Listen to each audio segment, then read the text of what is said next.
भारतीय जनता पार्टीची ताकद परभणी जिल्ह्यामध्ये वाढलेली आहे। 99 मतदान भारतीय जनता पार्टीचं आहे आणि जे आमदार गुट्टे साहेब पहिलेपासून म्हणतात की मी भाजपचाच आहे, त्यांच्याकडे 27 मतदान आहे आणि जनस्वराज्य जे आम्ही उभे केले असे 13 असे 139 मतदान भारतीय जनता पार्टीकडे आहे। मी स्वतः जिल्हाध्यक्ष म्हणून आमचे महाराष्ट्र राज्याचे आपले मुख्यमंत्री आदरणीय देवेंद्रजी फडणवीस साहेब आणि भारतीय जनता पार्टीचे प्रदेशाध्यक्ष रवींद्रजी चव्हाण साहेबांकडे आम्ही मागणी केली, ही जागा भारतीय जनता पार्टीने लढवावी आणि ताकदीने इथं जागा आपण निवडून आणू शकतो, एवढं संख्याबळ आपलं आहे। महायुतीमध्ये ही जागा आपण घेतली पाहिजे अशी मागणी प्रदेशाध्यक्ष साहेब आणि मुख्यमंत्री महोदयाकडे आम्ही केलेली आहे।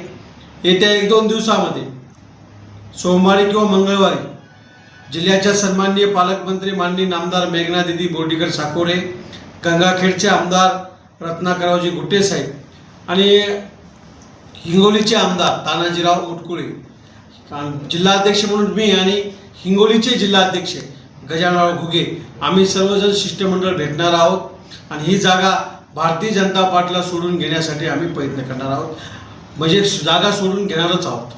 शिवसेना शिंदेगड म्हणत आहे की यापूर्वीचा आमदार आमचा होता तर नैसर्गिकरित्या आमचा हक्क आहे, तर कसं पाहता येईल? एक वेळेस ही जागा शिवसेनेने लढलेली मान्य आहे, त्याच्या अगोदर ही जागा भारतीय जनता पार्टीची होती, त्यांच्याकडे संख्याबळ कमी आहे आणि सगळ्यात जास्त संख्याबळ भारतीय जनता पार्टीकडे आहे। आपल्याला जरी वाटत असेल की राष्ट्रवादी काँग्रेसकडे 132 आहे, पण 139 भारतीय जनता पार्टीकडे संख्याबळ आहे, त्यामुळे इथं दावा भारतीय जनता पार्टीचा आहे अशी मागणी आम्ही असं स्पष्टीकरण वरिष्ठ नेत्यांना आम्ही आदरणीय देवाभाऊंना आणि प्रदेशाध्यक्ष चव्हाण साहेबांना दिलेलं आहे। राष्ट्रवादीचे आमदार राजेश विटेकर असतील हे देखील लॉबिंग करत आहेत, कुठंतरी सुनेत्रा पवारांकडे परभणीची जागा सोडून घेण्यासंदर्भात ते प्रयत्न करत आहेत, कसं पाहता? प्रत्येक पक्ष आपापल्या परीने प्रयत्न करीत असतो।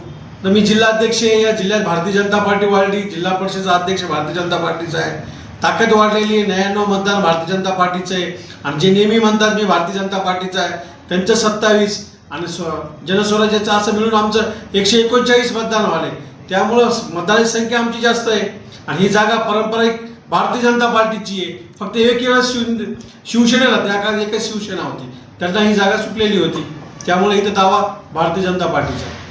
पण महायुतीतले तीनही पक्ष दावा करत आहेत, कुठं तर महायुती फुटेल असं वाटतं ह्याच्यावर? नाही, वरिष्ठ पातळीचे निर्णय होईल, आमच्यासाठी पक्ष निर्णय हा अंतिम राहील।